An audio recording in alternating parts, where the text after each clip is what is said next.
With the playoffs left behind us, we are now looking forward to 2025-26, and we're asking the question, who are going to be the key promotion contenders? Allez, allez, allez. Allez, allez, allez. Allez, allez, allez. Yes, welcome everybody to the Sheff United Way. I hope you're all doing well.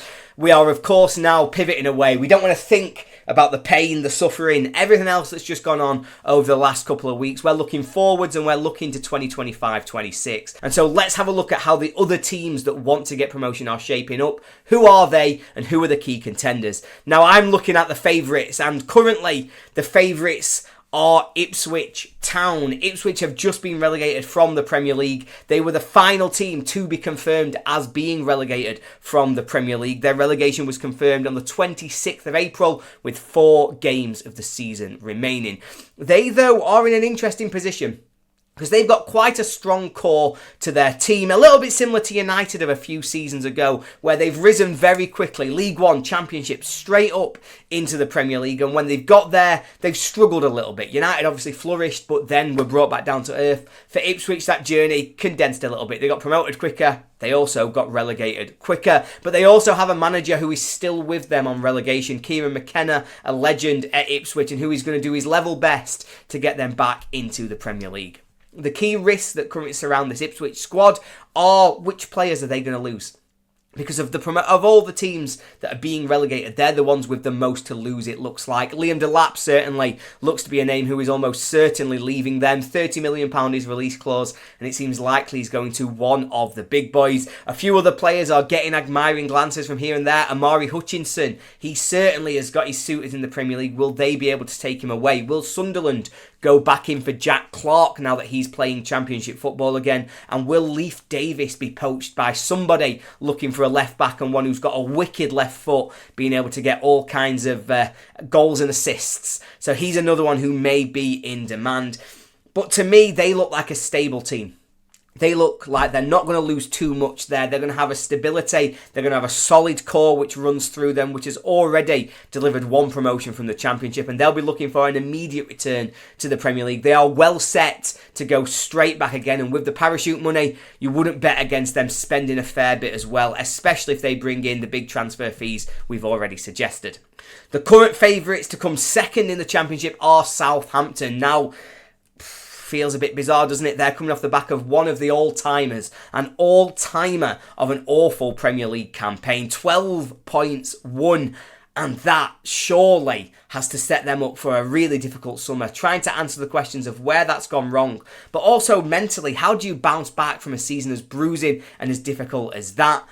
Well, the answer seems to be that they don't think they're going to lose too many players. After a season like this, all of their players, anybody who'd want to buy them is suddenly thinking, I'm all right, you know. Not sure any of them are going to do the job for us. The most likely players to leave are Kyle Walker-Peters and Adam Lallana. But the other big question, and the one that really will define Southampton's season, was always going to be about the manager. Now, obviously, there's a manager somewhere who's doing a bit of a come and get me plea. Oh, please, I'd love to be your manager. And that backfired because nobody wants him. Imagine that. So instead, Southampton have gone out and they've got Will Still, the ultimate meme of managers over the last few years. Anybody who is perpetually online, they will know all about Will Still from his time getting fined every time he managed a game, from him getting scouted from playing Football Manager.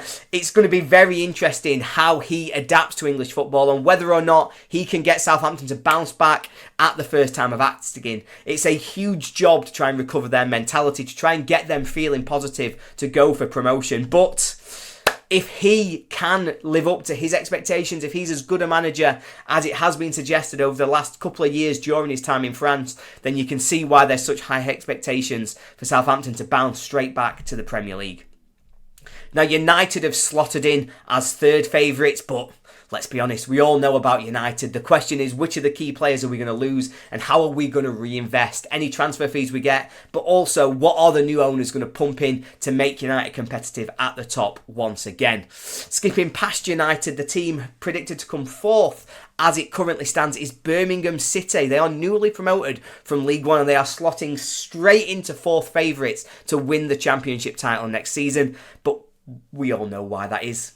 Money! Money, money, money, money. And that's right, they're going to spend £412 million this summer, just like they did in winning the League One title. And, you know, it feels a little bit disrespectful to a manager who has just broken all kinds of records. And Chris Davies did a fantastic job moulding that club together, moulding that squad together to get them to just be a winning machine. But let's be honest, anybody who's got the kind of financial backing that they've got, we talk about parachute teams.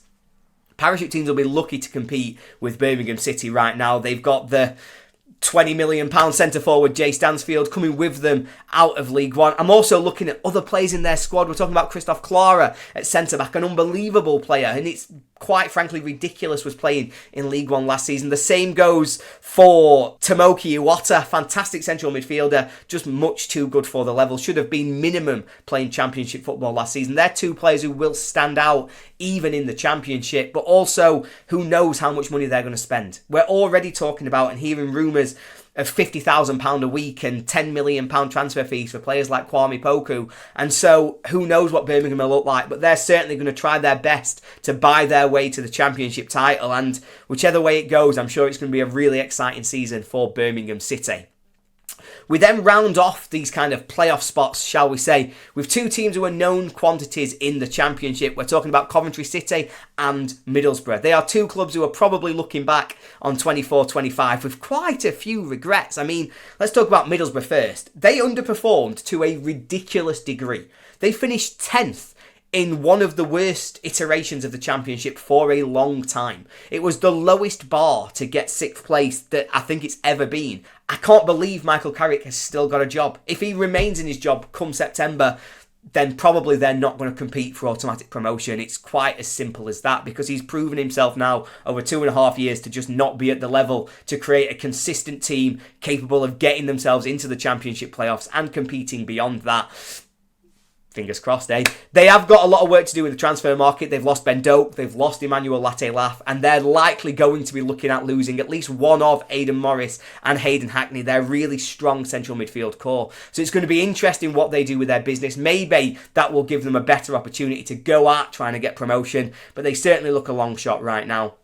Coventry City, meanwhile, they made their managerial change and they made it at the perfect moment. I felt for Mark Robins, but clearly Frank Lampard came in and made a fantastic impact. He got them into the playoffs where they were beaten by a added time last minute winner by Sunderland. And it's too soon, innit? It's just too soon. So let's think about what could go wrong for Coventry over the summer. Well, it's key players and can they keep hold of them? Ephraim Mason-Clark will have admirers for the impact he's had coming in off that left wing. He's a really dangerous player. The same for Haji Wright. When he's fit, he's one of the most dangerous strikers in the Championship. So there'll certainly be people kind of keep an eye on him and wondering, is it worth trying to take him away from Coventry? Jack Redone is the other one who stands out as being a player who's going to have his admirers. So if they lose some of those big three, and that has been the story of Coventry's seasons in recent times, losing Victor Gyökeres, losing Gustavo Harmer, losing Callum O'Hare, who is going to be the big player they lose this summer, and how big of an impact is that going to have?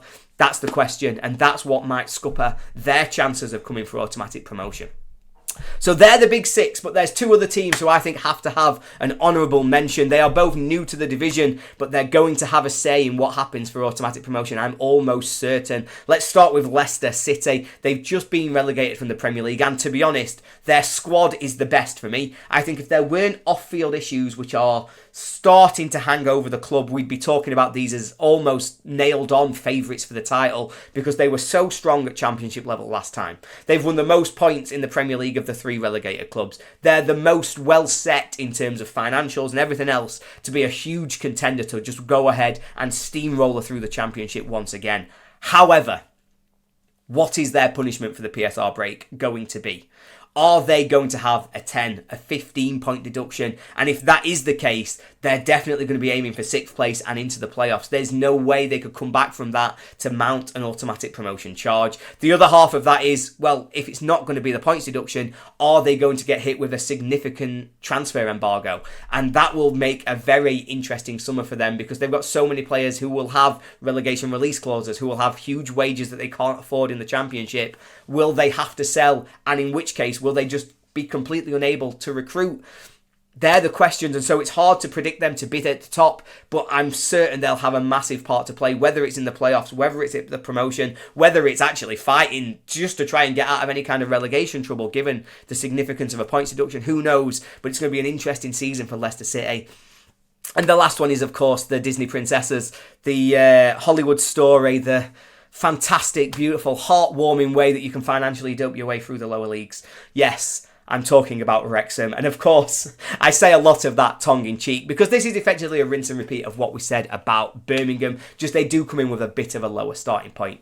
Let's get it out of the way to say, first of all, it's insane that they're in the Championship. Like, they've done so well. The job that Phil Parkinson has done, we can talk about the money, and I myself obviously just made jokes about it, but it is ridiculous the way that he's continued to just completely rebuild this squad, regardless of the money, building them, getting them together, being able to take them forward. It is insane to go back to back to back, and that is something that, I mean, it's hard to give them enough credit for doing that. With the money behind them as well, they're going to look to try and make that 4 in a row. Now, that is so difficult, and I would say there's almost no chance they would do it, but they've already done 3.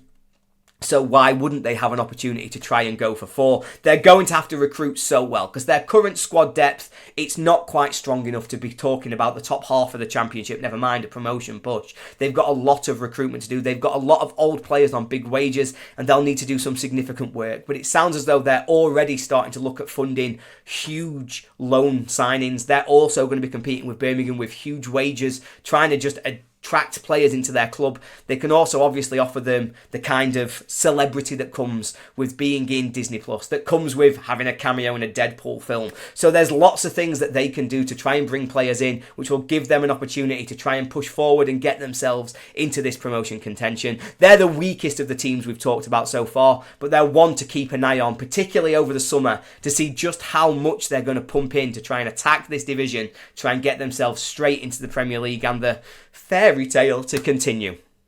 So that's the state of play. That's how the off-season looks. They're the 8 big contenders who will be looking at promotion next season that United are going to have to try and fight and claw to keep themselves above and to get ourselves into the top 2 to avoid any more heartbreak like we've gone through this season.